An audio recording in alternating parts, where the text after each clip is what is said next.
সুপ্রিয় দর্শক, আরশাদ ফয়েজ ইউটিউব চ্যানেলের নতুন প্রোগ্রাম পাওয়ার অ্যান্ড পলিটিক্সে আপনাদেরকে স্বাগতম। আমি ফয়জুল ইসলাম। এই প্রোগ্রামে আমরা যে দেশের চলমান রাজনীতি এবং গুরুত্বপূর্ণ ইস্যু নিয়ে আপনাদের সামনে বিভিন্ন বিষয় তুলে ধরার জন্য দেশের রাজনীতিবিদ, তারপরে বিভিন্ন শ্রেণী পেশার মানুষকে আনার চেষ্টা করব এবং তাদের যে ভিউ রয়েছে সেটি তুলে ধরার চেষ্টা করব। এরই অংশ হিসেবে আজকে আমাদের সঙ্গে রয়েছেন জাতীয় গণতান্ত্রিক গণমঞ্চের সভাপতি মাসুদ খান। মাসুদ খান ঢাকা বিশ্ববিদ্যালয়ে যখন ছাত্র ছিলেন তখন থেকেই তিনি বিভিন্ন গণতান্ত্রিক আন্দোলনে সক্রিয় ভূমিকা রেখেছেন। বর্তমানে তিনি এই গণমঞ্চের নেতৃত্ব দিচ্ছেন। 2023 সালে যখন ফ্যাসিবাদ বিরোধী যে মোর্চা, বাম মোর্চা গঠিত হয়েছিল, সেখানকার তিনি অন্যতম একজন সংগঠক ছিলেন। আজকে আমরা তার সঙ্গে এই গণ অভ্যুত্থান পরবর্তী, শেখ হাসিনার পতনের পরবর্তী এই সময়ে দেশের পরিস্থিতি এবং তার দল গণমঞ্চের ভাবনা নিয়ে আমরা আলাপ করব। মাসুদ খান ভাই, আপনাকে আমাদের অনুষ্ঠানে স্বাগতম। আপনি কেমন আছেন? ভালো আছি ভাই। ফয়েজ ভাই, আপনাকে ধন্যবাদ।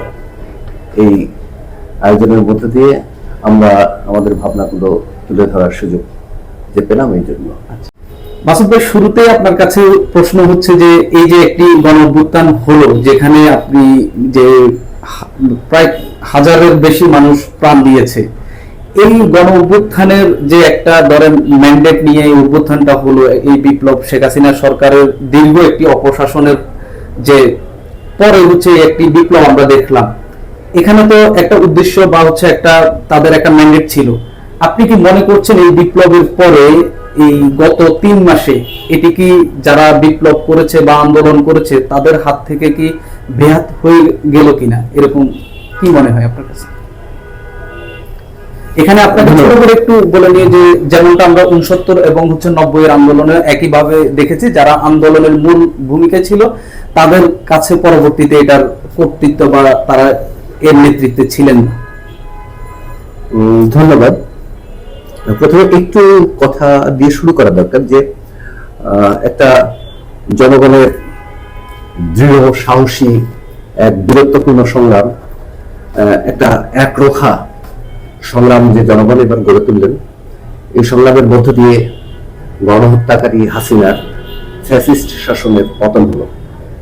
কিন্তু এই যে ছাত্র জনতার একরোখা সাহসী সংগ্রাম, এটাকে চিহ্নিত করা দরকার গণ অভ্যুত্থান হিসেবে।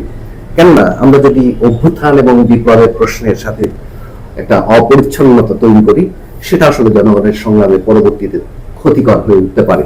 সুতরাং এই গণ অভ্যুত্থানকে গণ অভ্যুত্থান হিসেবে চিহ্নিত করাটা খুব জরুরি।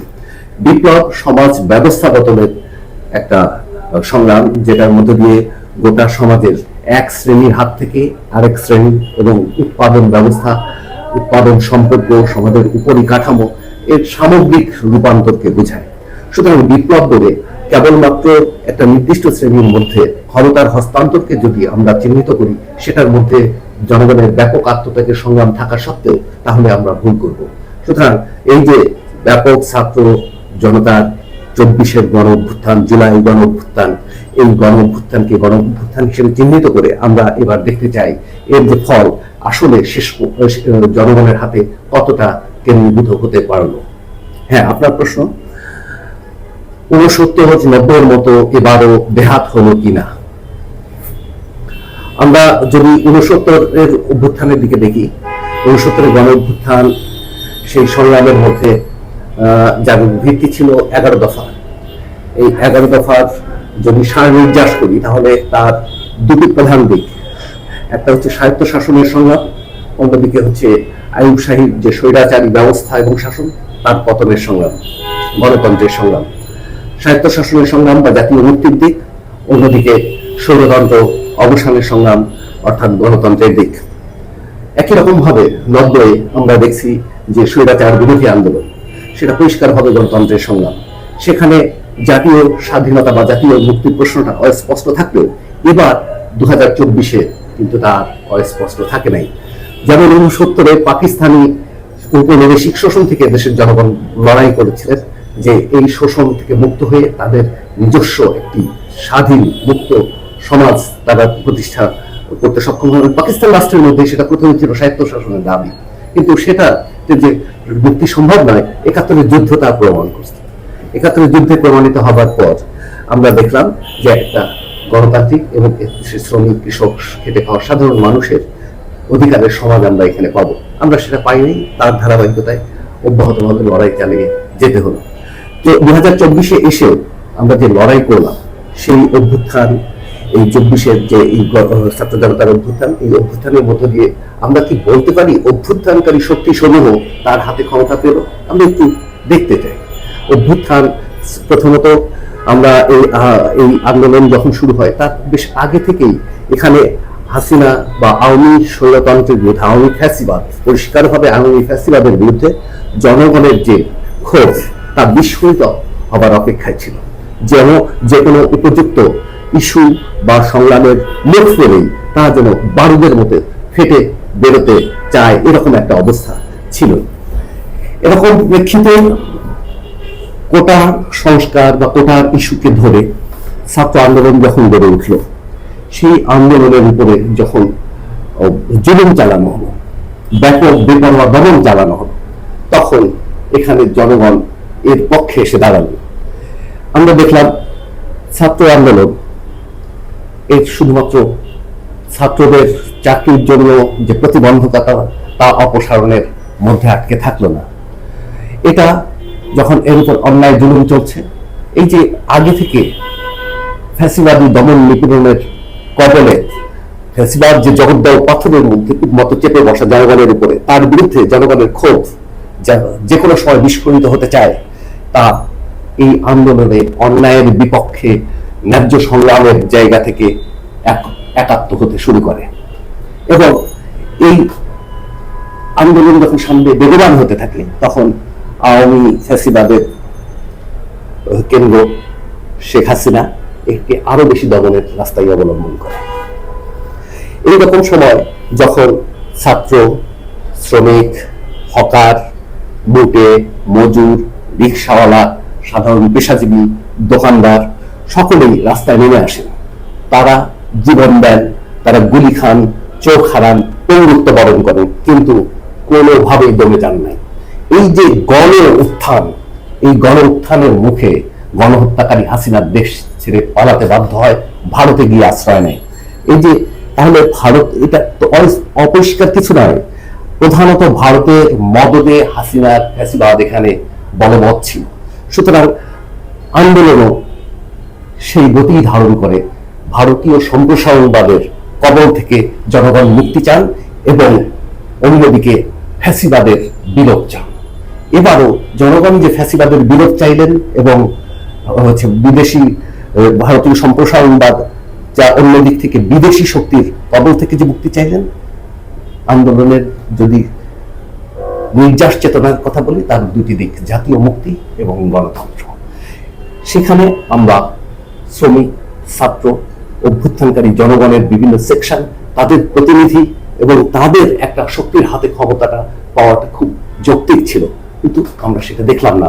বরং এই আন্দোলন থেকে বিচ্ছিন্ন এক ব্যক্তিত্ব, যে কিনা মার্কিন প্রতিনিধি হিসেবে বিশ্বব্যাপী পরিচিত, মার্কিন সহযোগী এবং অনেক জায়গায় বিশ্বব্যাপী মার্কিন এককেন্দ্রিক যে বিশ্ব মেরুকরণ, তার গুরুত্বপূর্ণ থিঙ্ক ট্যাঙ্ক হিসেবে প্রতিষ্ঠিত, সেরকম একজন ব্যক্তিকে, যিনি আন্দোলনের মধ্যে ছিলেন না, তিনি আন্দোলন এখানে ছাত্র নেতৃত্ব, যারা কেন্দ্রীয় ছাত্র নেতৃত্ব ঢাকাস্থ, তাদের ডাকে এখানে তার হাতে আসলে ক্ষমতা সমর্পিত হলো এবং সেটা দেখলাম যে সেনাবাহিনী পরিষ্কারভাবে তার সমর্থন ঘোষণা করলো।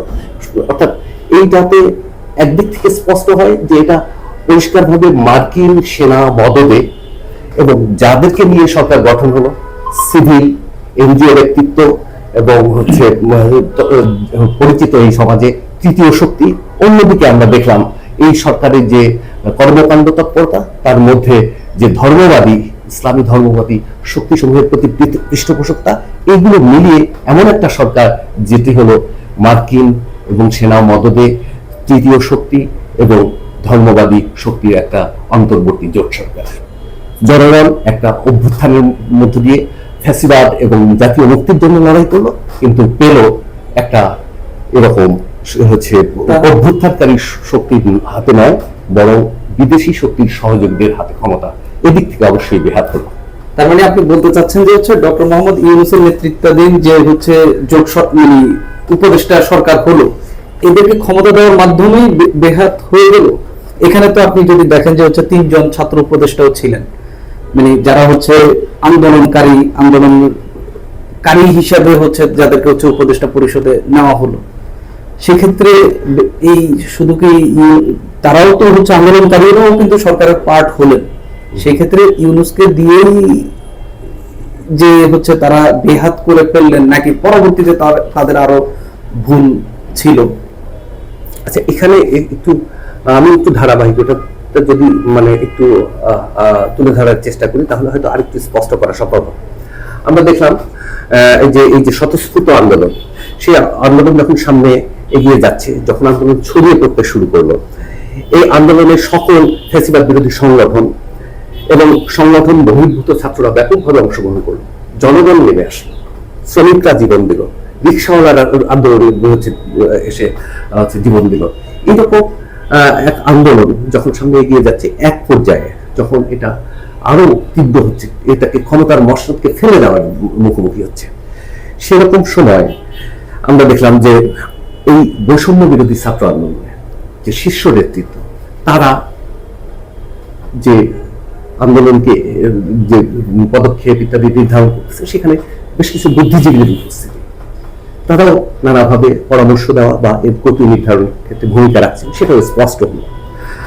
আমরা দেখলাম যে আন্দোলনের এই ধারাবাহিকতায় প্রথম মধ্যবর্তী সময় বা শেষ পর্যায়ে মধ্যবর্তী সময়ের পর থেকেই আমরা দেখলাম যে এর যে বৈষম্য বিরোধী ছাত্র আন্দোলনের যে সমন্বয়, সেই সমন্বয় কেন্দ্রীয় সমন্বয় বৃন্দের মধ্যে আমরা দেখলাম এখানে কেন্দ্রীভূত করা হলো একদিকে হচ্ছে ছাত্র শক্তি, গণতান্ত্রিক ছাত্র শক্তি, অন্যদিকে শিবির, হচ্ছে ইসলামী ছাত্র শিবির, এবি পার্টি, জামাত, এইরকম হচ্ছে দলের নেতৃবৃন্দকে বা হচ্ছে কর্মীদেরকে।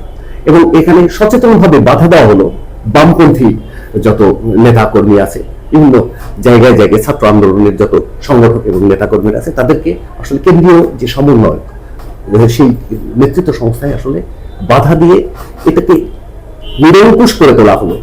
মূলত এবি পার্টি, জামাত, হচ্ছে ছাত্র শক্তি সহ তাদের ঘনিষ্ঠদেরকে নিয়ে এই প্রক্রিয়ায় এক পর্যায়ে আমরা দেখলাম যে আন্দোলনে হচ্ছে তারা হচ্ছে সহযোগিতার জন্য হচ্ছে একদিকে মার্কিন বিভিন্ন হচ্ছে ব্যক্তির কাছে আশ্রয় নিচ্ছেন, এমনও কথা এসেছে, পত্রিকায় খবর এসেছে যে মার্কিন দূতাবাসের সহযোগিতা আশ্রয় নেয়, অন্যদিকে হচ্ছে সেনাবাহিনীর আশ্রয় নেওয়া। এইভাবে যখন আন্দোলন সামনে এগোতে থাকে, এবং আমরা এমন কিছু তৎপরতাও দেখেছি যেটা এর আগেই অভিযোগ হিসেবে এখানে উত্থাপিত হয়, যে কালার রেভলিউশনের কোনো তৎপরতা কি এর মধ্যে বিদ্যমান ছিল কিনা, এই বিষয়টি খতিয়ে দেখার দরকার আছে। এই সমগ্র প্রক্রিয়ায় যখন এখানে ছাত্র নেতৃত্ব যারা অভ্যুত্থান করলেন, যাদের ডাকে জনগণ নেমে আসলো, যাদেরকে জনগণ সমর্থন দিচ্ছেন, কেন সমর্থন দিচ্ছেন? কারণ এরা পুরনো কোনো রাজনৈতিক শক্তি নয়, এদের কোনো রাজনৈতিক ফায়দা হাসিলের উদ্দেশ্য নাও থাকতে পারে। এই জায়গা থেকে জনগণ এর আগে বারবার বিভিন্ন রাজনৈতিক দল তাদেরকে এই ফ্যাসিবাদের বিরুদ্ধে সংগ্রামে আহ্বান জানালো, সেখানে যেভাবে নেমে পড়লেন, এবার নেমে পড়লেন, কারণ একটা নতুন শক্তি যারা নিশ্চয় সৎভাবে জনগণের পক্ষে আসলে সামনে এগিয়ে যাবে, এইরকম একটা আশা থেকে তাদেরকে সমর্থন দিয়ে এখানে প্রাণ দিতে এগিয়ে আসলো। কিন্তু আমরা দেখলাম জনগণের বিভিন্ন সেকশনের কোনো প্রতিনিধি, ফ্যাসিবাদ বিরোধী আন্দোলনের বিভিন্ন রাজনৈতিক শক্তির কোনো প্রতিনিধি, কিংবা এই ফ্যাসিবাদ বিরোধী যে সংগ্রাম শেষ মুহূর্তে গড়ে উঠল বৈষম্য বিরোধী ছাত্র আন্দোলনে, তাদের কনসেন্ট নিয়ে কোনো প্রতিনিধি, তাদের একটা সরকার বা তাদের হাতে ক্ষমতা সেদিকে গেল না।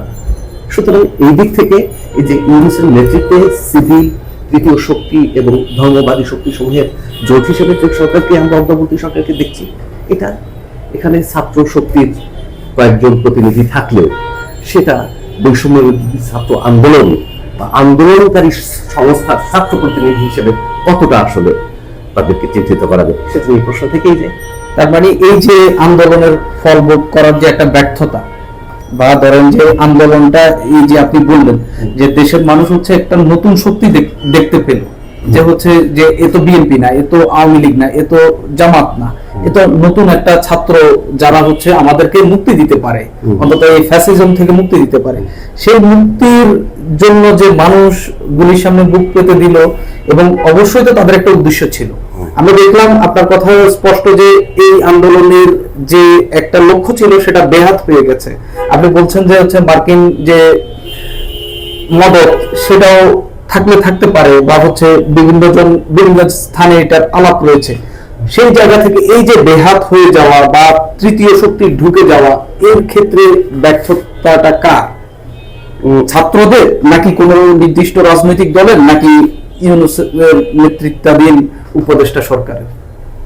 দেখুন, একটা হচ্ছে মুক্তির জন্য জনগণের উপরে যে শোষণ নিপীড়ন, সেখান থেকে মুক্তির জন্য জনগণকে যদি সত্যি মুক্তিটা ছিনিয়ে আনতে হয়, তাহলে জনগণের একটা সচেতন শক্তি নির্মাণ করে তার নেতৃত্বে জনগণের উত্থান ঘটানোটা খুব আবশ্যক। যদি এটা না হয়, স্বতঃস্ফূর্ত সংগ্রাম যদি গড়ে ওঠে, স্বতঃস্ফূর্ত সংগ্রাম সাধারণভাবে স্বাভাবিকভাবেই সমাজের মধ্যে নানা নির্যাতন যেহেতু চলমান, তার বিরুদ্ধে গড়ে উঠবে। সেই সংগ্রামের প্রক্রিয়ায় আসলে একটা অসচেতন স্বতঃস্ফূর্ত সংগ্রাম, সে তার অনেক রকম ব্যর্থতা থাকবে, এটা স্বাভাবিক। এটা একটা দিক। একটা দ্বিতীয় দিক হচ্ছে যে এই স্বতঃস্ফূর্ত সংগ্রাম যেটা ব্যাপক গণ অভ্যুত্থানের রূপ নিল, এটার মধ্যে দিয়ে হাসিনার ফ্যাসিবাদ এর অবসান এখানে আমরা দেখতে পেলাম, তার পতন হতো। এটা গণতান্ত্রিক সংগ্রামের এক বিরাট অর্জন। কিন্তু এই সংগ্রামকে, গণতান্ত্রিক সংগ্রামকে শ্রমিক কৃষক জনগণের গণতন্ত্র প্রতিষ্ঠার দিকে যেতে হলে যে ধরনের সচেতন সংগ্রাম হিসেবে এগিয়ে নেওয়া দরকার ছিল, আমরা এদেশের জনগণ সেটা গড়ে তুলতে পারি নাই। সুতরাং এখানে আমাদের ব্যর্থতার দিক থাকবে। এটা কি জনগণের ব্যর্থতা? না, এটা জনগণের ব্যর্থতা না। এই আন্দোলনের মধ্যে যারা নেতৃত্ব সংস্থা, যেমন বৈষম্য বিরোধী ছাত্র আন্দোলনের যে নেতৃত্ব সংস্থা, ঢাকাস্থ কেন্দ্রীয় নেতৃত্ব, যারা আসলে এই আন্দোলনের শেষ পর্যায়ে ভারত বিরোধী একটা হচ্ছে অবস্থানের এবং হচ্ছে ফ্যাসিবাদকে অবসান করে নিজেদের হাতে ক্ষমতা টিকিয়ে রাখার জন্য যারা দ্বারস্থ হলে হচ্ছে মার্কিনের কাছে, সিভিল তৃতীয় শক্তির কাছে এবং সামরিক বাহিনীর কাছে, প্রধান দায় তাদের। জনগণ স্বতঃস্ফূর্তভাবে আন্দোলনের একদম জনগণের দায়। এই স্বতঃস্ফূর্ত আন্দোলনকে আমরা করতে বাধ্য হয়েছি, জনগণ বাধ্য হয়েছে, কারণ ফ্যাসিবাদ অন্য কোনো সংগ্রামের রাস্তায় রাখে নাই, এখানে একটা সংগঠিত শক্তি গড়ে ওঠার রাস্তায় রাখে নাই। ফলে সে স্বতঃস্ফূর্ত একটা সংগ্রামে যেতে বাধ্য হয়েছে। কিন্তু স্বতঃস্ফূর্ত সংগ্রামের একটা ব্যর্থতা থাকবে, এটা স্বাভাবিক। সেই ব্যর্থতার দায় জনগণের নিজেদের। সব এই যে রাস্তা না রাখলেও তার ভিতরে একটা সচেতন সংগ্রামকে গড়ে তোলার জনগণের দিক থেকে প্রয়োজন ছিল। জনগণ ততদূর অগ্রসর হতে পারেনি। জনগণকে অগ্রসর ক্ষেত্রে যে সংগঠন এবং নেতৃত্ব কাজ করতেছিল, তাদের একটা প্রাইমারি দায়িত্ব আছে। কিন্তু আন্দোলনের মধ্যে, আন্দোলনের যে নেতৃত্ব সংস্থা, তারা যে কাজটা করলো, তারা যে আশ্রয় নিল হচ্ছে এই যে তৃতীয় শক্তি সামরিক বাহিনী এবং মার্কিন সাম্রাজ্যবাদের কাছে, এবং সম্ভবত এখানে মার্কিন সাম্রাজ্যবাদ সহ ধর্মবাদী শক্তি সমূহের যে একটা আতাত এবং যোগসাজশ তৈরি হলো, এর জন্য প্রধান দায় তাদের, কেন্দ্রীয় ছাত্র নেতৃবৃন্দের। যদি একটু ছোট করে একটু সম্পর্ক করি, ওই সময়ে যে 5 আগস্ট শেখ হাসিনার পতনের পর এর বাইরে আর কি কোনো অপশন ছিল কিনা, যদি এটা একটু, মানে অপশন থাকলে সেটা কি অপশন? যে ডক্টর আমি তো একটু আগে বললাম, এটা অপশন ছিল, এটা নানা রকম ভাবে সব শ্রেণীকে নিয়ে এটা অপশন ছিল। প্রথমত আমরা যদি দেখি, প্রথম অবস্থায় যখন ইউনুসকে ঘোষণা করা হয়, ইউনুসকে দায়িত্ব নেওয়ার জন্য ডাকা হয়, তখন ইউনুস দেশেই ছিলেন না। ইউনুস বিদেশে, ফ্রান্সে সে তার প্রোগ্রামে ছিলেন। তারপরে 3 দিন এখানে কোনো সরকারই ছিল না। 8 তারিখে পরে তাকে তো জোর করে এখানে নিয়ে আসা হলো, এবং তার রকম ব্যাপার ছিল। এখানে আন্দোলনকারী যে হচ্ছে শক্তিসমূহ, এখানকার রাজনৈতিক শক্তিসমূহ, এখানকার বিভিন্ন শ্রেণী পেশা, তাদের যে প্রতিনিধি স্থানীয় যারা, ঠিক আছে, শ্রমিকের, হচ্ছে এখানকার পেশাজীবীদের, এখানকার ডাক্তাররা, এখানকার নার্সরা সংগ্রাম করছেন, এখানকার হচ্ছে প্রকৌশলীরা সংগ্রাম করছেন, কিন্তু বিভিন্ন জায়গায় এখানকার কি বলে পলিটেকনিকের ইয়েরা সংগ্রাম করছেন। বিভিন্ন সেকশন ছিল। যদি নিজেদের হাতে, অভ্যুত্থানকারী শক্তির হাতেই ক্ষমতা চাই, এই অভ্যুত্থানকারী শক্তির একটা গণসরকার চাই, এই অবস্থানটা দৃঢ়ভাবে ধারণ করতে পারতেন এখানকার ছাত্র নেতৃবৃন্দ।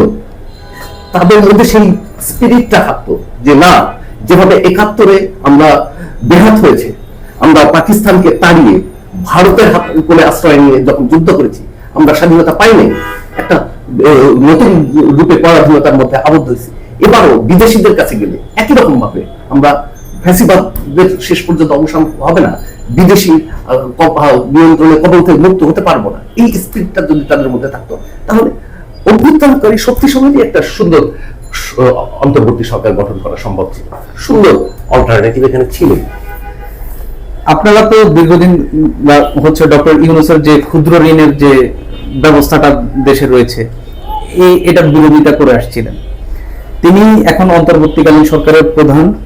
এই সাম্রাজ্যবাদের সুবিধাভোগী ডক্টর ইউনূসকে ক্ষমতায় রেখে ছাত্ররা যেভাবে সংস্কারের কথা বলছে, সেগুলো কি বাস্তবায়ন সম্ভব? দেখুন, অধ্যাপক ইউনূস জোব্রাগ্রাম থেকে ক্ষুদ্র ঋণের প্রকল্প দিয়ে সামনে এগোতে শুরু করলেন। ক্ষুদ্র ঋণের মধ্য দিয়ে যেটা আমরা পরবর্তীতে দেখলাম যে সমাজের মধ্যে হচ্ছে মানুষ তার বঞ্চনা এবং শোষণের ফলে সম্পদহীন অবস্থায় জীবনে যে হচ্ছে জায়গায় গিয়ে দাঁড়ায়, তার যে কোনো সময় বিক্ষুব্ধ বিদ্রোহী হয়ে ওঠার অবস্থা তৈরি হতে পারে। তাদেরকে কিছুটা টিকে থাকার মতো অবস্থায় নিয়ে আসার একটা ব্যবস্থা করার প্রকল্প হিসেবে ক্ষুদ্র ঋণ সেফটি নেট বলে একটা ধারণা এখানে হাজির হয়, এনজিও ধারণা। সেফটি নেটের মধ্যে সেফটি নেট নিশ্চিত করা, এটা ক্ষেত্রে সফলতম ব্যক্তি অধ্যাপক ইউনূস হিসেবে তিনি বিশ্বব্যাপী পরিচিতি পেলেন। কিন্তু এটাই একমাত্র দিক নয়, তিনি এটার মধ্য দিয়ে একটা সমাজে বিদ্রোহ বিক্ষোভ এবং সেখান থেকে যে ভেঙে পড়ার অবস্থা, সেটা থেকে রক্ষা করার জন্য চেষ্টাটা চালালেন। এই অর্থেই তাকে শান্তি নোবেল দেওয়া হয়েছে। আমরা যদি শান্তিতে কেন নোবেল তিনি পেলেন, এই অর্থেই কিন্তু তিনি শান্তিতে নোবেল পান। এই নোবেল দেওয়া সহ বিশ্বব্যাপী তিনি প্রতিষ্ঠিত হলেন। কিভাবে প্রতিষ্ঠিত হলেন?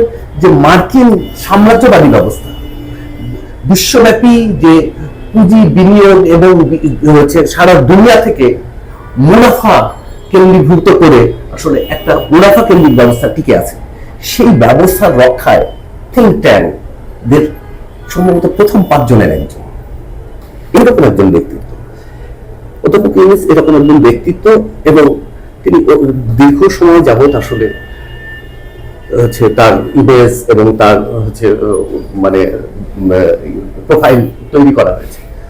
মার্কিন ক্লিনটন ইনস্টিটিউট, নানা রকম সংস্থা আমরা জানি এগুলোর মধ্যে যুক্ত আছে।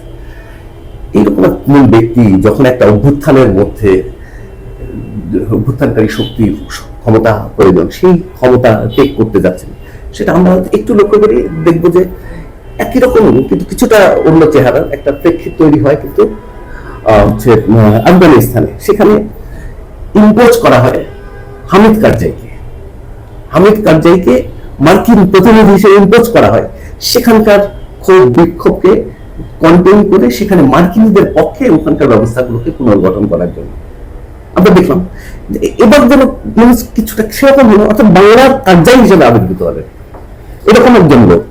আমরা যদি তার ইমিডিয়েট ব্যাকগ্রাউন্ডটা দেখি, ইমিডিয়েট ব্যাকগ্রাউন্ড 2007-এর 1/11 যে সরকার, সেই সরকারের সময় এখানকার যে তৃতীয় শক্তি, তাদের একটা উদ্দেশ্য ছিল, পরিষ্কার ঘোষিত লক্ষ্য, তারা একটা সামগ্রিক পুনর্গঠন পরিচালনা করতে চায় না এই সমাজের মধ্যে। কারণ কি? কারণ হচ্ছে যে এখানকার অর্থনীতি, এখানকার রাজনীতি, এখানকার রাষ্ট্রে এমন একটা অবস্থা বিরাজ করছে যেখানে কোন একটা রাজনৈতিক দল সে নিরঙ্কুশ একচাটিয়ত্ব কায়েম করে এবং অন্যদেরকে কোন ভাষা করে একদম তাদেরকে মানে বিরোধে মানে সহিংস প্রক্রিয়ায় তাদেরকে হচ্ছে নষ্ট মানে ধ্বংস করার জন্য চেষ্টা করে, গোটা সমাজকেই একটা সংকটের মধ্যে ফেলে দেয়। এভাবে এখানে এক ভারসাম্যহীনতা তৈরি হয়।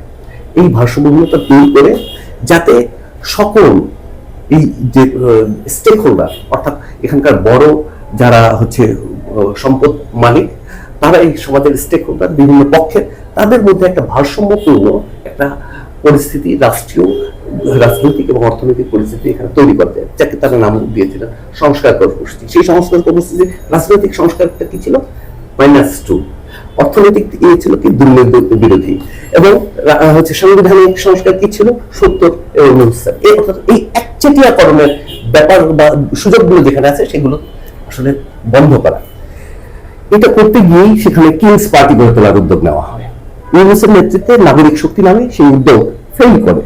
শেষ পর্যন্ত 2007 আগস্ট 20-22 এক অভ্যুত্থান, ছাত্রদের সাথে একটা সামরিক বাহিনীর এক সদস্যের সমস্যা থেকে একটা আন্দোলন তৈরি হয় এবং একটা অভ্যুত্থান পরিস্থিতি তৈরি হয়, যে অভ্যুত্থানের মুখে সামরিক বাহিনী সহ মার্কিন প্রতিনিধি, তৃতীয় শক্তি, এদের সকলকেই আসলে পিছু হতে হয়। এবং তারা তখন আসলে প্রধানত প্রণব মুখার্জি, আপনারা যদি জানেন একটু খোঁজ নেন, দেখবেন যে প্রণব মুখার্জি সরাসরি হস্তক্ষেপে আওয়ামী লীগকে এখানে ক্ষমতা বসানোর ব্যাপারে তারা সম্মত হয়।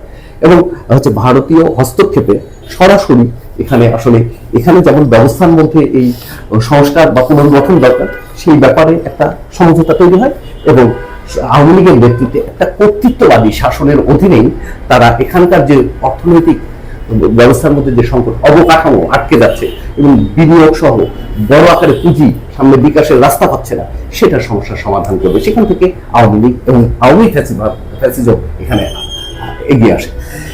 2007-8 1-11 যে সংস্কার, সাম্রাজ্যবাদের যে সংস্কার, সেটা ব্যর্থ হচ্ছিল কিসের জন্য? তাদের একটা সামাজিক ভিত্তির সংকট ছিল, রাজনৈতিক ভিত্তির অভাব ছিল। সেই রাজনৈতিক ভিত্তি না থাকার কারণে ইউনুসের নেতৃত্বে কিংস পার্টি গঠনও সম্ভব হলো না, সামরিক বাহিনীর নেতৃত্বে তৃতীয় শক্তির সংস্কারও শেষ পর্যন্ত করা গেল না। আমরা এবার দেখলাম যে সংস্কার জনগণ চায়, তার গণতান্ত্রিক শ্রমিক, কৃষক, জনগণের অধিকার পাবে এরকম একটা সমাজ, সমগ্রের বাক, ব্যক্তি স্বাধীনতা, বিচারণের স্বাধীনতা, সমাবেশের স্বাধীনতা, সংগঠনের স্বাধীনতা, গণতান্ত্রিক একটা সমাজ চায়। কিন্তু সাম্রাজ্যবাদ চায় তার প্রয়োজন অনুযায়ী একটা গণতান্ত্রিক মডেল, মার্কিন গণতান্ত্রিক মডেল। এই মার্কিন গণতান্ত্রিক মডেল বিশ্বজুড়ে মার্কিন হেজিমনি প্রতিষ্ঠার কিন্তু একটা হাতিয়ার। আমরা এই যে জেলেনস্কিকে দেখেন, কি বলে আসলে এখানে জেলেনস্কির পক্ষে দাঁড়াচ্ছেন, এই বাইডেন কিংবা মার্কিনিরা কিংবা ইউরোপীয় ইউনিয়ন, একটাই, গণতন্ত্রকে রক্ষা করা। আজকে বাংলাদেশ সম্পর্কে যখন মার্কিনিরা অভিযোগ করে, সে পুতিন মডেল, সেটা কর্তৃত্ববাদী শাসনের মডেল অবলম্বন। মার্কিন একটা গণতান্ত্রিক মডেল, এটা তার হেজিমনির জন্য প্রয়োজন। সেই গণতান্ত্রিক মডেলের মধ্যে আছে যে এখানকার যে পুঁজিপতিরা, এখানকার যে বড় স্টেক হোল্ডার, এখানকার রাষ্ট্রের যে যারা অংশীদার, তাদের মধ্যে একটা ভারসাম্যপূর্ণ ব্যবস্থা কায়েম করা, সেটার জন্য সংস্কার, সেটার জন্য সংবিধানের মধ্যেকার মেরামত। যে কারণে আমরা যদি দেখি, একটা উদাহরণ দিলে যথেষ্ট হবে। বাংলাদেশ নামক রাষ্ট্র, একটা রাষ্ট্র, সেই রাষ্ট্রের প্রক্রিয়া কি হবে না হবে তার একটা গঠনতন্ত্র থাকে, গঠনের তন্ত্র, তার গঠনের সেটা বেসিক মোস্ট ডকুমেন্ট, তার সংবিধান। সেই সংবিধান, একটা রাষ্ট্রের সংবিধান আরেকটা রাষ্ট্রের নাগরিক কখনো গঠন করতে পারে না। অথচ এখানকার সংবিধান সংস্কারের প্রধান তিনি কিন্তু আমেরিকান নাগরিক, মার্কিন সাম্রাজ্যবাদের নাগরিকের নেতৃত্বে এখানে যে সংস্কার হবে স্বাভাবিক সাম্রাজ্যবাদী সংস্কার, যেখানে আসলে এদেশের জনগণ একটা নিয়ন্ত্রিত গণতন্ত্রের মধ্যে আটকে দেওয়ার ব্যবস্থাই পাবে, এর বেশি কিছু না। তার মানে সংস্কার আসলে এগুলো এক ধরনের কথাই, আমরা আমাদের যে জনগণের যে আকাঙ্ক্ষা রয়েছে সেরকম সংস্কার আমরা পাচ্ছি না, আপনার কথা মতো এরকম সুযোগ নেই, এদের পক্ষে এদের সেই সক্ষমতাই নেই। আবারও তার চেয়ে মারাত্মক সব বিষয় ঐতিহাসিকভাবে যেটা পশ্চাৎপদ, যে জিনিসগুলোকে এদেশের জনগণ সংগ্রামের মধ্য দিয়ে নাকচ করে আসছে। অর্থাৎ এদেশের জনগণ যেমন ব্রিটিশকে নাকচ করে আসছে, পাকিস্তানি উপনিবেশিক শক্তিকে নাকচ করে আসছে। এই নাকচ করার প্রক্রিয়ায় এদেশের জনগণের স্বকীয় সত্তা এবং স্বকীয় সমাজ গঠনের যে আকাঙ্ক্ষা, সেই আকাঙ্ক্ষার মধ্যে পরিষ্কারভাবে পুরনো যে কাঠামো, পুরনো যে চেতনাগত পাঠাতন, সেগুলোকে নাকচ করে আসছে। সেখানে সে শ্রমিক, কৃষক, জনগণের গণতন্ত্রের আকাঙ্ক্ষাটা আমরা দেখতে পাই। এখানে কোনো ঐতিহ্যবাদী, সভ্যতা ভিত্তিক একটা জাত্যাভিমানী, আর এটা এক ধরনের ফ্যাসিজম। আমরা যদি হিন্দুত্ববাদ এক ধরনের সভ্যতা ভিত্তিক ফ্যাসিজমের করে, এখানে চায়না, চীনও সভ্যতা ভিত্তিক একটা রাষ্ট্র, কথা ঐতিহ্য ভিত্তিক রাষ্ট্র, এইটা এক ধরনের ফ্যাসিজম। এইরকম ফ্যাসিজমের পক্ষে মুসলিম বাঙালি মুসলমান জাতীয়তাবাদ, যা ঐতিহাসিকভাবে নাকচ, এখানকার জনগণের হচ্ছে নিজস্ব সমাজের বাইরে একটা চেতনা এবং যা ঐতিহাসিকভাবে নাকচকৃত, তাকে এখানে কোনো মানে আরোপ করার একটা চেষ্টাও দেখতেছি। এটাও আবার আরেকটা ঝুঁকির দিক, সেটাও উল্লেখ করার প্রয়োজন। এবারে একেবারেই হচ্ছে আপনার যে রাজনৈতিক ভিশন বা আপনার দল কেন্দ্রিক একটি প্রশ্ন, যে গণমঞ্চ জাতীয় গণতান্ত্রিক বিপ্লব চায়, এই পরিস্থিতি থেকে মানে বর্তমানে যে পরিস্থিতি দেশে বিরাজ করছে, এই পরিস্থিতির মধ্যে গণতান্ত্রিক বিপ্লবের দিকে অগ্রসর হওয়ার বাস্তবতাটা আসলে কতটুকু? আচ্ছা, দেখুন, আমি প্রথমেই আলোচনার মধ্যে যেভাবে 69-90 এর সাথে এখানে বিহাত হওয়ার যে আপনি অনেক বিষয় তুলে ধরেছেন, আলাদা করছিলাম, সেখানে একটা দিক বলতে এদেশের জনগণের মুক্তির সংগ্রামে একটা বিশেষ জায়গা নিয়ে আসছে তার জাতীয় মুক্তির প্রশ্ন। এই জাতীয় মুক্তি প্রশ্ন এখানকার গণতান্ত্রিক সংগ্রামের সাথে, গণতন্ত্র পাওয়ার সাথে সরাসরি যুক্ত। আমরা হচ্ছে মানে এই জাতীয় মুক্তির লড়াই করতেছি সেই অনেক আগে থেকে, প্রায় 250-300 বছরের লড়াই। আমরা কিন্তু জাতীয় মুক্তি পাই নাই, জাতীয় মুক্তি পাই নাই, গণতন্ত্রও পাই নাই। এই লড়াই আমরা কতগুলো পর্যায়ে অতিক্রম করে আসতেছি সেটাও দেখলাম। সর্বশেষ আমরা ফ্যাসিবাদের বিরুদ্ধে লড়াই করলাম, ফ্যাসিবাদ বিরোধী লড়াইয়ের মধ্যে দিয়ে এই ফ্যাসিবাদকে নির্মূল করে আসলে কোথায় যেতে চাই আমরা? একটা গণতান্ত্রিক ব্যবস্থায় যেতে চাই, শ্রমিক কৃষক জনগণের গণতন্ত্র। এটা ওই শ্রমিক কৃষককে যারা শোষণ করে তার উপরে চেপে বসা প্যারাসাইট যে বুর্জোয়া কিংবা পুরনো যে হচ্ছে মানে জমিদারি শোষক, তাদের গণতন্ত্র নয়।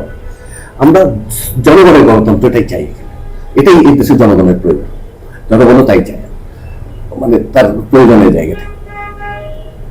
সেইটা হচ্ছে যে সেই গণতান্ত্রিক ব্যবস্থা প্রতিষ্ঠা করা, সমাজটা একটা যে সমাজের মধ্যে আছে। আমরা দেখলাম যে এখানে মার্কিনের কর্তৃত্বে অন্তর্বর্তী সরকারকে আমরা হাজির পেলাম।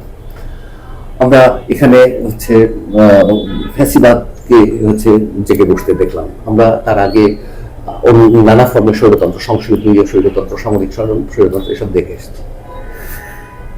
এগুলো সমাধান আসলে কি? একটা জাতীয় বা যেটা হচ্ছে শ্রমিকের নেতৃত্বে এরকম একটা জাতীয় এবং গণতান্ত্রিক ব্যবস্থা, বলে নয়া গণতান্ত্রিক ব্যবস্থা, এরকম একটা নয়া গণতান্ত্রিক ব্যবস্থার দিকে যাওয়া। নয়া গণতান্ত্রিক ব্যবস্থার মধ্যেই আমরা কতগুলো পর্যায়ে, লাস্ট আমরা ফ্যাসিবাদ বিরোধী সংগ্রামের পর্যায়ে অতিক্রম করলাম। এই ফ্যাসিবাদ বিরোধী সংগ্রামকে অতিক্রম করেই আমাদের আসলে সামগ্রিক গণতান্ত্রিক পর্যায়ে গণতান্ত্রিক বিপ্লব সম্পন্ন করার বিষয় থাকবে। আমরা সেই জায়গায় কতগুলো পর্যায়ে অতিক্রম করার মধ্যে দিয়ে যাচ্ছি। আমরা সেই গণতান্ত্রিক সংগ্রামের ফ্যাসিবাদকে অপসারণ করে গণতান্ত্রিক সংগ্রামের একটা অগ্রগতি ঘটালাম, কিন্তু সেটা আর খারাপ পরিণতির দিকে যেতে পারে। আমরা সেই সম্ভাবনা, আশঙ্কাও এখানে আছে। কিন্তু এখানেও আমরা নতুনভাবে তাহলে কি আমরা পরিষ্কারভাবে বলে আসছি যে ফ্যাসিবাদ অবসান করতে গেলে, ফ্যাসিবাদকে হটিয়ে আসলে অভ্যুত্থানকারী শ্রমিক কৃষক জনগণের একটা অস্থায়ী গণসরকারের হাতে ক্ষমতাটা নেওয়া দরকার ছিল। সেটা হয় নাই, জনগণের হাতে ক্ষমতা আসেনি। এখন আওয়ামী ফ্যাসিবাদ অপসারিত হলো, আমরা দেখতে পাচ্ছি সাম্রাজ্যবাদ এবং আরেক ধরনের ফ্যাসিবাদের দিকে যাওয়ার সম্ভাবনা। আমরা সুতরাং এখন জনগণকে সংগ্রামটা করা দরকার এমন একটা ক্ষমতার জন্য, সাম্রাজ্যবাদ বিরোধী, এই ফ্যাসিবাদ বিরোধী অভ্যুত্থানের বা জনগণের, শ্রমিক কৃষক জনগণের একটা অস্থায়ী গণসরকার, যে অস্থায়ী গণসরকার ফ্যাসিবাদ নির্মূল করবে, সাম্রাজ্যবাদ, সম্প্রসারণবাদ, ভারত সহ বিদেশি শক্তির এখানে যে নিয়ন্ত্রণ, দখল, কর্তৃত্ব, সেগুলোর অবসান ঘটাবে, শ্রমিক কৃষক জনগণের একটা ব্যবস্থা প্রতিষ্ঠা করবে, সেটার জন্য একটা গণতান্ত্রিক সংবিধান প্রণয়ন করে গণতান্ত্রিক রাষ্ট্রের দিকে যাবে। এটা দেখো আমরা এখানে ধাপে ধাপে পর্যায়ে অতিক্রম করে করে সামগ্রিক গণতান্ত্রিক বিপ্লব সম্পন্ন করার মধ্য দিয়ে আসলে এই স্তর অতিক্রম করে সমাজের সামনের স্তরে বিপ্লবী উত্তরণ ঘটাতে সক্ষম হবো। আমরা সেই প্রক্রিয়ায় আছি। আমরা দেখলাম যে হচ্ছে 90 স্বৈরাচারের পতনের পর দেশে বিএনপি ও আওয়ামী লীগের নেতৃত্বে সংসদীয় স্বৈরাচার প্রতিষ্ঠিত হয়েছিল, যেটা আপনার কথায়ও উঠে এসেছে। সেটি মানে সর্বশেষ আমরা দেখলাম যে হচ্ছে এই সংসদীয় যে স্বৈরাচার, এটি শেষ পর্যন্ত ফ্যাসিবাদের রূপ নিল হচ্ছে শেখ হাসিনার যে গত 15 বছরের যে শাসন, সেটি এবারে অভ্যুত্থানের পর দেশবাসীর জন্য আবারও কি এমন কিছু অপেক্ষা করছে? আমি একটু আগে যে কথা বললাম তার মধ্যে একটা ইঙ্গিত আছে, তারপরে আরেকটু যোগ করে নিতে চাই। সেটা হচ্ছে যে দেখুন, আমরা আমাদের যদি মানে গত প্রায় 62 ইয়ার্স, 47 থেকে একটু চিন্তা করি, তাহলে 47, 69, 71 জানুয়ারি থেকে মার্চ, তারপরে আমরা হচ্ছে 90, 2008, 2024, 62 বছরে প্রায় আমরা 7টা গণঅভ্যুত্থানের এক্সপিরিয়েন্স আমরা এদেশের এই ভূমিতে, এদেশের জনগণ এই অভিজ্ঞতার মুখোমুখি হলেন। একটা যুদ্ধ, রক্তক্ষয়ী যুদ্ধের মধ্য দিয়ে আমরা বাংলাদেশ রাষ্ট্র হই, অনেকগুলো সংস্কারও হলো। একটা স্বৈরতন্ত্র গিয়ে একটা সংসদীয় গণতন্ত্রের নামে আর একটা সংসদীয় স্বৈরতন্ত্র আমরা এভাবে হাজির হতে দেখেছি। বিষয়টা হলো যে একটা শ্রেণীর মধ্যেই আসলে ক্ষমতা হাত বদল করতে দেখছি। পরিপূর্ণভাবে সমাজ ব্যবস্থা বদলের কোনো সুযোগই এখানে তৈরি হয় নাই। কারণ সমাজ ব্যবস্থা বদলের জন্য জনগণের একটা সচেতন বিপ্লবী শক্তি, যা জনগণের ভিত্তির উপরে দাঁড়িয়ে ক্ষমতা নিতে পারে, যদি এরকম একটা ক্ষমতা আসে তবেই সে সমাজ বদলের দিকে যেতে পারে। এবারও আমরা সেটা পাই নাই। সুতরাং এই অভিজ্ঞতাগুলো জনগণের আসলে শিক্ষিত করে তুলছে যে প্রয়োজন একটা সমাজ ব্যবস্থা পরিবর্তনে সক্ষম একটা সচেতন বিপ্লবী শক্তির নেতৃত্বে জনগণের সংগ্রাম। সেই সচেতন বিপ্লবী শক্তির নেতৃত্বে সংগ্রাম এখানে গড়ে তুলতে হবে। সেই গড়ে তোলার দিকে এটা অনিবার্য করে তুলতেছে। কারণ এই যে শ্রেণীর মধ্যে ক্ষমতার বদল, শেষ পর্যন্ত তা তো জনগণের গণতন্ত্র দিতে পারবে না, পারে নাই, আবারও সেই দিকেই এটা যাবে, অনিবার্য। এবং এখানে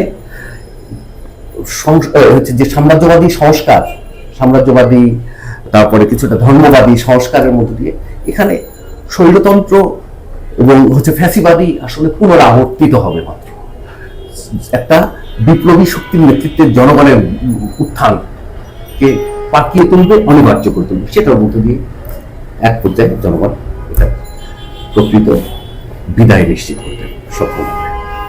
একেবারে এই শেষ দিকে, মানে শেষ প্রশ্ন বলা যায় এটাকে, আপনি বললেন যে হচ্ছে বিপ্লবী সরকার এবং বারবার হচ্ছে বিপ্লব হচ্ছে, কিন্তু হচ্ছে সরকারের যে আর কি, সরকারের একটা নির্দিষ্ট শ্রেণীর মধ্যে ঘুরপাক খাচ্ছে।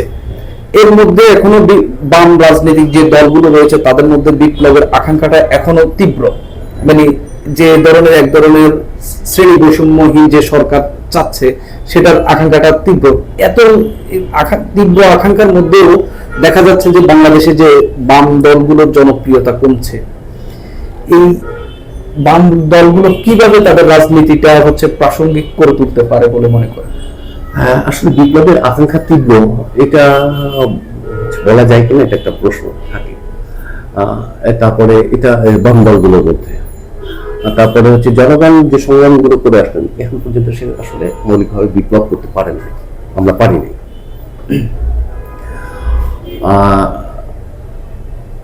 আমরা যদি দেখি আসলে বিপ্লবের বামপন্থী যারা বিপ্লবের কথা বলেন, হচ্ছে জনগণের হচ্ছে বিপ্লবী হচ্ছে রূপান্তরের কথা বলেন, সমাজের বিপ্লবী রূপান্তরের কথা বলেন, তাদের বামপন্থী হিসেবে পরিচিত জনগণের মধ্যে তাদের বড় একটা অংশই, ঠিক আছে, তারা আসলে বিপ্লব বিরোধী ক্যাম্পের সাথে নিজেদেরকে যুক্ত করেন। ক্যাম্পের সাথে যুক্ত করেন কেন? আসলে মুখে যাচ্ছেই বলি, ভিতরে তো সে মনে করে বিপ্লব সম্ভব। সুতরাং বিপ্লব সম্ভবটা যেহেতু, সুতরাং কিভাবে সুবিধা দিয়ে আদায় করে নিজের আখের গোছানো দেয়। এটা সরাসরি যে জনবিরোধী ফ্যাসিবাদের হচ্ছে দোষর হিসেবে তো কাজ করছে আমরা বামপন্থীদের যে বড় অংশ। আর একটা অংশ যারা আসলে বিপ্লবের কথা বললেও তারা আসলে বিপ্লব একটা দূরবর্তী বিষয়, এভাবে আসলে বিপ্লব কতটা সম্ভব সেটা সন্দেহই পোষণ করে। সুতরাং তারা যতটা পারেন এই অবস্থার মধ্যে টিকে থাকা যায় কিভাবে, ঠিক আছে, নানা পক্ষের সাথে নানা মানে হচ্ছে চলতি সংগ্রামের মধ্যে নিজেদের একটা জায়গা নিয়ে নিজেদের হাজির করার, নিজেদের কিছু অবস্থান দাঁড় করার চেষ্টা করে। আরেকটা যারা সত্যি বিপ্লবটা মেইন করে, কিন্তু সকলেই যারা বিপ্লব করতে চান কিংবা যারা বিপ্লবের সন্দেহ পোষণ করার পরেও বিপ্লবের প্রচেষ্টার মধ্যে কোনো না কোনো ভাবে আছেন, তারা সকলেই আসলে জনগণকে বিপ্লবী সংগ্রামে সমাবেশিত করবার জন্য উপযুক্ত কর্মসূচি এবং কর্মপদ্ধতি সেটা দিতে ব্যর্থ, যে কারণে জনগণের সাথে নিয়ে একটা গণ উত্থান ঘটাতে তারা সক্ষম হন নাই। এইটা যতদিন এই ব্যর্থতা দূর না হবে ততদিন এটা অন্যথা হওয়ার সুযোগ দেখি না। একটা উদাহরণ দিলে বুঝবেন, যেমন এবার আওয়ামী ফ্যাসিবাদ বিরোধী লড়াই হচ্ছে জনগণের প্রথম সবচেয়ে গুরুত্বপূর্ণ বিষয়, বা আওয়ামী ফ্যাসিবাদের সাথে শ্রমিক কৃষক জনগণের দ্বন্দ্বটা হচ্ছে প্রধান দ্বন্দ্ব হিসেবে এখানে হাজির হয়। কিন্তু আপনারা যদি একটু খোঁজ নেন দেখবেন যে বামপন্থীদের মধ্যে বড় অংশই এই জিনিসটা বুঝতে সক্ষম হয় নাই, এবং বামপন্থীদের একটা অংশ এখনো ফ্যাসিবাদকে ফ্যাসিবাদ হিসেবে চিহ্নিত করতেও আসলে ব্যর্থ হয়েছে। তারা বুঝতেই পারেন না, তাদের একটা কাঠামো, তাদের চিন্তার মধ্যে পুরনো বা নানাভাবে কাঠামো এমন ভাবে আটকে দেয় তাদেরকে যে আসলে বাস্তব সমাজের বাস্তব গতি সেটা ধরতে তারা ব্যর্থ হন। ফলে সমাজ যখন ফ্যাসিবাদের মধ্যে আটকে আছে, সমাজ সামনে এগোতে চায়, সমাজের জনগণ যখন ফ্যাসিবাদের কবল থেকে মুক্ত হয়ে সামনে এগোতে চান, তখন সেই ফ্যাসিবাদের বিরুদ্ধে কর্মসূচি দিয়ে জনগণকে নেতৃত্ব দেওয়ার জন্য যে কাজটা সেটা করতে তারা ব্যর্থ হয়েছেন। সেটা যখন করতে পারেন নাই, জনগণ তার সাথে যুক্ত হন নাই, গণবিচ্ছিন্ন হিসেবে থেকে গেছে। এই ফাঁকে স্বতঃস্ফূর্ত জনগণ যে কোনো ইস্যুতে বিস্ফোরিত হওয়ার জন্য অপেক্ষারত অবস্থায় কোটা সংস্কার ধরে যখন আন্দোলন গড়ে উঠতে গেছে, সেই একটার উপরে অন্যায় হয়েছে, সেটাতে এই আন্দোলনের ছাত্রদের পিছনে ছাত্রদের সাথে একাত্ম হয়ে এখানে জীবন দিতে মাঠে নেমে এসছে। সুতরাং জনগণের সংগ্রাম, সমাজের গতি প্রক্রিয়ায় উপযুক্ত কর্মসূচি কর্মপদ্ধতি দিতে যে ব্যর্থতা, সেটা কাটাতে না পারলে বামপন্থীরা জনগণের শক্তি হিসেবে দাঁড়াতে সক্ষম হবেন না, এটাই স্বাভাবিক। কিভাবে আসলে প্রাসঙ্গিক করে তুলবে এই জায়গাটা বোধহয় বলা হয়নি। প্রাসঙ্গিক করে তুলতে পারবে হচ্ছে যে এই যে কর্মসূচি, যেমন হচ্ছে ফ্যাসিবাদ বিরোধী সংগ্রামে জনগণকে নেতৃত্ব দিতে যদি কর্মসূচি নিয়ে হাজির হতে পারত বামপন্থীরা, জনগণের সামনে জনগণের সংগ্রামী শক্তি হিসেবে নিজেদেরকে তুলে ধরতে পারত। আজকে এখানে সংস্কার হচ্ছে, সামনে নির্বাচনের প্রক্রিয়া হাতে নেওয়া হয়েছে, নির্বাচন একটা হবে, কিন্তু এইসবের মধ্যে এইসবের প্রবাহে হচ্ছে তাড়িত হওয়া নাকি জনগণের সংকট, যেমন আজকে যখন শ্রমিকরা অব্যাহতভাবে সংগ্রাম করে যাচ্ছে, এখানকার হচ্ছে অটো হচ্ছে রিক্সা শ্রমিকরা তাদেরকে নানা ষড়যন্ত্রের কথা বলে, ঠিক আছে, নতুন ভাবে ষড়যন্ত্র পথ ষড়যন্ত্র তত্ত্বকে অবলম্বন করে এই সরকার তাদের উপরে দমন নির্যাতন চালাচ্ছে। এখানে ঋণের জন্য যখন মানুষ হাহাকার করে, কারণ কিস্তির শোষণে অধিকাংশ দরিদ্র মানুষ, প্রত্যেকটা দরিদ্র পরিবার আজকে জর্জরিত, এই কিস্তির সমস্যা সমাধানের জন্য দীর্ঘদিন ধরে কাজ করে একটা শক্তি যখন জনগণকে সমাবেশিত করার চেষ্টা করতেছে, তখন সরকারের ভিতর থেকে ষড়যন্ত্র তত্ত্বের হচ্ছে অবলম্বন করে তাদেরকে হচ্ছে নির্যাতন করা হচ্ছে অন্যায় ভাবে, বস্ত্রহীন সহ হচ্ছে আগত সেই দরিদ্র নিরীহ জনগণকে যেভাবে হেনস্থা করা হয়েছে এই রাজধানী শহরের রাস্তায়, এইগুলো ঘটনা ঘটে যাচ্ছে।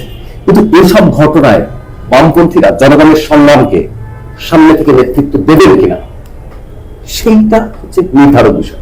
সংগ্রামে, জনগণের সংগ্রামে তার নেতৃত্ব শক্তি হিসেবে আবির্ভূত হবার পরে তার না নিজেকে প্রতিনিধি হিসেবে নির্বাচনের প্রক্রিয়ায় যাওয়ার প্রশ্ন আসে। কিন্তু এগুলোর দিকে না গিয়ে কেবলমাত্র চলতি প্রবাহে চালিত হয়ে যা এখানকার শাসক রাষ্ট্র এবং সরকার হাজির করতেছে, তাতে কিভাবে নিজেরা প্রাসঙ্গিক থাকা যায় সেই চেষ্টায় থাকলে তখনই বামপন্থীরা আসলে জনগণের সামনে প্রাসঙ্গিক বা তার শক্তি হিসেবে হাজির হতে পারবে। আপনার সর্বশেষ কথাটাই হচ্ছে আজকের এই যে সাক্ষাৎকারের মানে একদম প্রধান লাইন আমি মনে করতেছি। আজকে এই পর্যন্তই, পরবর্তীতে আবারও কোনো একটি অনুষ্ঠানে আমরা হয়তো আপনাকে পাবো। সুপ্রিয় দর্শক, আজকে এই পর্যন্তই।